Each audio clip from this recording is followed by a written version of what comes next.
Hello, and thanks for joining us for this opportunity for on-ramp. Yes, we're so excited that you have decided to take the on-ramp into greater connection here at M1. And you may be wondering why on-ramp, what's the purpose and thought behind it? On-ramp is just an opportunity for you to get to know us a little bit better, but also to be able to navigate what it looks like to become more involved here at M1. Absolutely. You want to show them the book?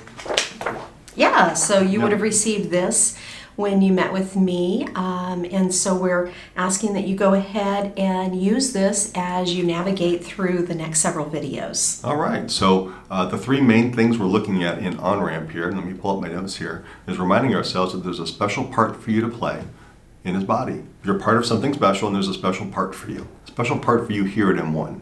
Not just that God wants to do things for us and in us, but through us as well. So the first one, and if you're following along with your notes here, is know God. Know God. We see that in Ephesians chapter 1. It says it so that you may know Him better. So that you may know Him better. That's our first step in our journey, knowing God personally, intellectually. Everything hinges on knowing God personally, not just intellectually. And personally, in my life, everything changed when I started to know God personally. What would change in your life if you knew God personally? And so the first step, know God. The second step, know belonging. Because church isn't just a service that you go to, a building that you go to, but it's a family that you belong to. See in Ephesians 1, verse 18, it says, I pray also that the eyes of your heart may be enlightened, in order that you may know the hope to which He has called you, the riches of His glorious inheritance in the saints. Because personally, when I surrounded myself with the right people, they encouraged my walk with Christ. My circle changed, therefore my future changed.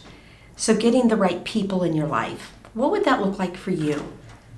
To, one, feel like you belong someplace, but also to surround yourself with people who will encourage your decision for Christ.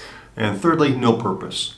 What are you called to do? What are you purposed and designed to do? We want to help you discover that, how you're gifted, how you're wired. Back to Ephesians chapter 1, verse 18, so that you may know the hope to which He has called you.